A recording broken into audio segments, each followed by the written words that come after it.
La empresa de Mapa estamos así como juntamente con nuestro compañero ya del año 2000, otro tiene de 2005, o sea, conclusión, ¿verdad? Yo me siento una persona bien allegada a la empresa, o sea, me considero un EMAPA, mala, pero lamentablemente es una mala estrategia que ahorita está empleando la empresa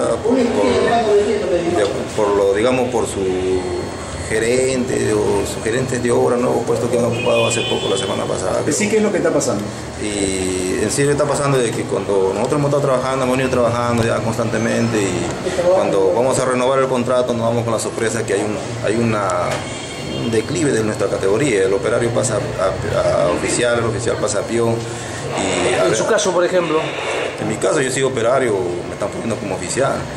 Y bueno, nosotros nos hemos presentado esa queja ante el gerente de obras y resulta que nos dice que no, es una evaluación. A estas alturas es una evaluación, parece que es algo injusto, ¿no? O sea, después de casi una década de servicio los están evaluando recién.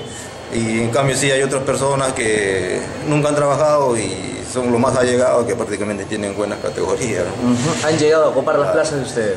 Sí, inclusive uno de mis compañeros, a un compañero de nosotros, al señor Montes, ¿no? Él ha sido oficial, lo pasan a peón, y otra persona que recién está entrando a la empresa, que no sabe hacer lo que es mano cualificada, ¿no? Desenvolverse el trabajo, lo ponen como oficial.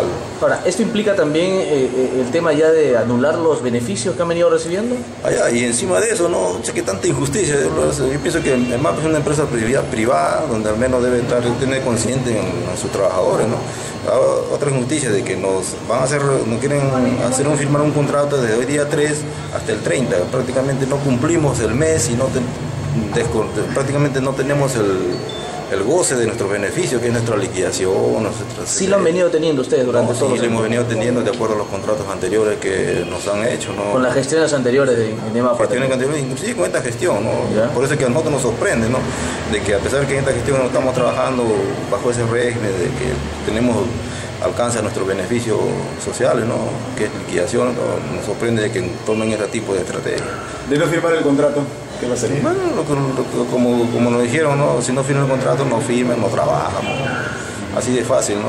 Pero yo pienso que es algo injusto, ¿no? ¿Y qué cosa está conllevando a eso? Que de repente nosotros, como somos gente que nos consideramos EMAPA, nos está conllevando a que nos afiliemos entonces a los sindicatos, a la CGTP, a FSTP. Ahora, por los años acumulados ya se habrían ganado el derecho, ¿no? No, yo pienso que sí, ¿no? Pero ya eso depende de ellos, ¿no? Si hay inconsciencia de parte de ellos, de repente... Se verán obligados ustedes. Sí, bueno. ¿Cuántas personas se ven perjudicadas? Lamentablemente 3 personas nomás, y somos las 3 personas que prácticamente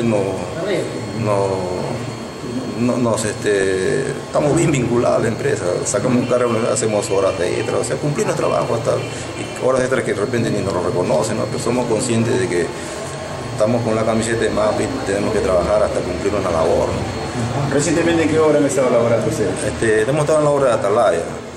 Inclusive ahí, la última contratación, hemos hecho un esfuerzo más de lo que nosotros hemos considerado, ¿no?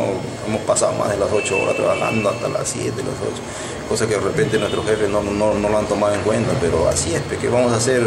Lamentablemente, si tenemos una responsabilidad teníamos que cumplirlo. ¿Han habido cambios en la gerencia también de obra de MAPA? Sí, ha habido, o sea, el gerente que era de obra, el señor Mojica, ha dado un paso a un costado para ver cuáles serán las razones, y ahorita ha ascendido el ingeniero Trinidad. He conversado con él, pero es una persona que de repente se va en lo teórico y no en lo práctico.